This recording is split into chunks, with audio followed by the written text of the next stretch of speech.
So yeah, guys, welcome to one of our first sessions, our mini Bible studies. Um, yeah, as I said, I think it was 2 weeks ago. I was looking at my podcast mic and I was like, "Yo, when last I used this thing?" And our little Bible study is the perfect opportunity to test this platform. As I said, it'll probably be 10 minutes at a time.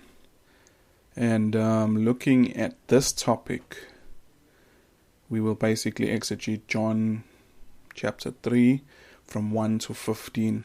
Very well known conversation between Jesus and Nicodemus. But I think it's one of the most important conversations in the Gospels. And a lot of us, even as Christians, right, there was a point where we understood that we are born again, but we didn't particularly understand why or how. So I think in our first session, what we'll do is we'll go through basically a historical background of who Jesus is speaking to, and then we'll get into their conversation. So we start with verse 1. Now there was a man of the Pharisees, we'll focus on that mainly today, named Nicodemus, a ruler of the Jews. This man came to Jesus by night, this is verse 2, and said to him, "Rabbi, we know that you are a teacher come from God, for no one can do these signs that you do unless God is with him." So as we said today, we're just going to set the scene of the background, who is this man? Why did he come to Jesus? And who are the Pharisees? So, as I said, I definitely think it's one of the most important conversations in the Gospels, especially for us, the observing audience, reading this. But I think it's also important we understand who Nicodemus was and why was it such a big deal that he made this effort to come see Jesus. So in the Gospels, I'm sure you've noticed throughout the Gospels, we encounter this group of men called the Pharisees. They're mentioned about 67 times in the 4 synoptic Gospels. And basically, right, they were a first century school of thought, right? Jewish sect. They were a religious Jewish sect. A sect is usually a smaller group of a larger group. And there were other major sects known around this time, the others being the Sadducees, and then there's the mysterious Essenes mentioned in the Dead Sea Scrolls. The Essenes are not mentioned in Scripture, but their emergence is captured in data outside of the Bible. They call this extra-biblical history. And a lot of what they are spoken of their data is given by a Roman Jewish historian named Flavius Josephus. We'll go through some of his writings a bit later. It also said that the Essenes, they emerged, they were like a monastic group, so they were like monks. They emerged out of the disgust with the other two groups, that being the Sadducees and the Pharisees. So they couldn't stand the Pharisees and Sadducees. They believed they had corrupted the city and the temple, and it is said that they moved out of Jerusalem after the Roman destruction of the second temple. That's in 70 AD. And they basically went into the desert, the Judean desert, they say mainly, to live monastic lives like monks. They adopted strict dietary laws and commitments to celibacy.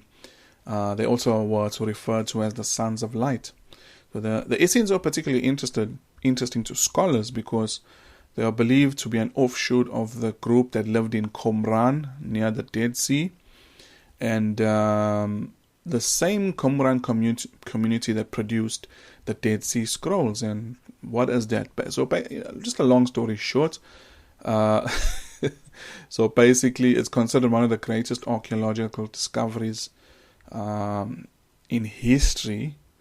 And it pushed back a lot of the dating of the biblical manuscripts we had to about 1,000 years. So it's a very, very significant discovery. And a lot more can be said about the Essenes, but we will mainly focus on the Pharisees since Nicodemus was confirmed to be one of them, right? The Pharisees, they honored Moses, the law, which they called the Torah, and the oral tradition, which is known as the Mishnah. They were considered the epitome of moral authority and structure. This is during the time of Jesus. Both the Pharisees and Sadducees had a measure of political power. They were part of a group called the Sanhedrin, which was a 70-member Supreme Court of ancient Israel. Apparently, it followed the model of the 70 elders of Israel we see in Numbers 11:16 and Exodus 24:1. It had members from both the Sadducees and the Pharisees. We see something interesting in Acts 23 when Paul, he stood on trial before the Sanhedrin. The Pharisees and Sadducees strongly opposed each other, and they differed in doctrine, even though they are both collectively part of the Sanhedrin. And the Sadducees seem to reject anything spiritual in nature. They seem to be more philosophical and materialistic in the way they interpreted the law, etc. In verse 8, we see there in Acts 23, the Sadducees say that there is no resurrection, no angel, no spirit. In fact, Jesus cooked them in Matthew 22 when they came to him saying there's no resurrection. In Matthew 22:29, he told them, "You are wrong because you know neither the scriptures nor the power of God." Sure, what an indictment. And we know many so-called religious authorities like them today. They're the model of the modern religious liberal scholar who looks at the scriptures in a philosophical sense. They don't believe in the power of the Spirit, etc. So they came with a riddle about marriage in the afterlife, and Jesus cooked them on that as well, which astonished the observing crowd. We see that in verse 33. On the other hand, the Pharisees seem to believe in the existence of a spiritual realm. In Acts 23:8, where the Sadducees rejected the existence of angels, the spiritual realm, and the resurrection, it states the Pharisees acknowledged them all. And we see at Paul's trial, they proved to be very familiar with the spiritual beings. One of them stood up and said, "We find nothing wrong in this man," one of the Pharisees. "What if a spirit or angel spoke to him?" They said that so nonchalantly, as if to say, well, so what? We know of angels. That was in Acts 23:9. And they brushed it off as unusual that he spoke to an angel. So doctrinally speaking, the Sanhedrin was split on quite a lot of issues. And like mentioned earlier, a secular Roman Jewish historian Flavius Josephus, he lived around AD 37 from 37 to 100 AD. And he also basically broke down some of their doctrinal beliefs and the difference between the Pharisees and the Sadducees in his historical work called The Wars of the Jews. And he says, the Pharisees, say that all souls are incorruptible, but that the souls of good men only are removed into other bodies, but that the souls of bad men are subject to eternal punishment.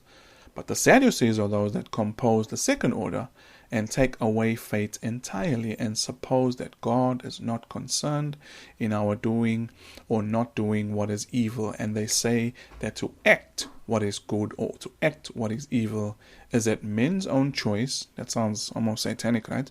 Do what they will, and the one or the other belongs so to everyone, that they may act as they please. Sounds like Aleister Crowley. They also take away the belief of the immortal duration of the soul and the punishments and rewards in Hades. Moreover, the Pharisees are friendly to one another and are for the exercise of concord and regard for the public, but the behavior of the Sadducees one towards another is in some degree wild, and their conversation with those that are of their own parts are in a barbarous, as if they were strangers to them. So morally speaking, they seemed like very corrupt men. So we can see the Pharisees seemed popular among the people, and the Sadducees not so much. They were a different class to the common Jew. The Pharisees seemed more traditional in the way they interpreted the law, and The Sadducees seem more liberal. They seem more Joel Osteen. Scholars suggest that the Pharisees emerged in ancient Israel around 150 to 140 BC, following the Maccabean revolt, which is considered the Second Temple period by scholars, and it's just before the birth of Christ. It's called the Second Temple period. It is said that the Pharisees emerged from Hasidim, which is the pious ones, who are a group of Jews who are devoted to the law during the Maccabean dynasty. This was before the time of Christ, so like 167 to 134 BC, and this is just before the Romans took over Israel. We still see descendant Hasidic Jews today. I don't know if you see them, some of them, they look like they wear those hats with the curls on the side. The word itself, Pharisee, is from a Greek word, Phariseos, taken from the Hebrew Aramaic perisha, meaning separated one. And that's exactly how they view themselves compared to the rest of the Jewish nation or the nations in general. A different, separated class socially, politically, and religiously. Josephus also describes their influence on the people in another one of his renowned historical work called The Antiquities of the Jews. He says, on account of which doctrines they are able to greatly persuade the body of the people, and whatsoever they do about divine worship, prayers and sacrifices, they perform them according to their direction, inasmuch that the cities give great attestations to them on account of their entire virtuous conduct, both in the actions of their lives and their discourses also. So they are very influential. And then we fast forward from the Greek rule, which is known as the Seleucid rule in Israel, to the time of Christ, and then Rome ruled Israel when we get to the time of Christ. Remember what Christ said, render to Caesar what is Caesar's. Sects like the Pharisees had local political power due to their social and religious status. In Matthew 23:2, Jesus mentions the seat of Moses. British Anglican priest and scholar Kenneth G.C. Newport states that this was an actual seat where Jewish leaders sat in the synagogue, especially when they made judgments on legal issues, Jewish legal issues, which were known as halakha. So in a metaphoric sense, the seat represented the doctrine of the oral Torah, which was the Mishnah, which the Pharisees taught.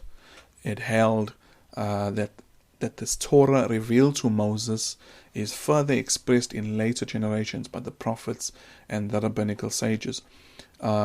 Josephus also said this about the Pharisees. The Pharisees are those who are esteemed most skillful in the exact explication of their laws and introduced the first sect. These ascribed all to fate or providence, to God. So they sat on the seat of Moses as authorities of the law. In fact, in a sense, the Orthodox rabbis we see today are descendants of them. They carry on the tradition that the Pharisees left behind. And with that said, next time we will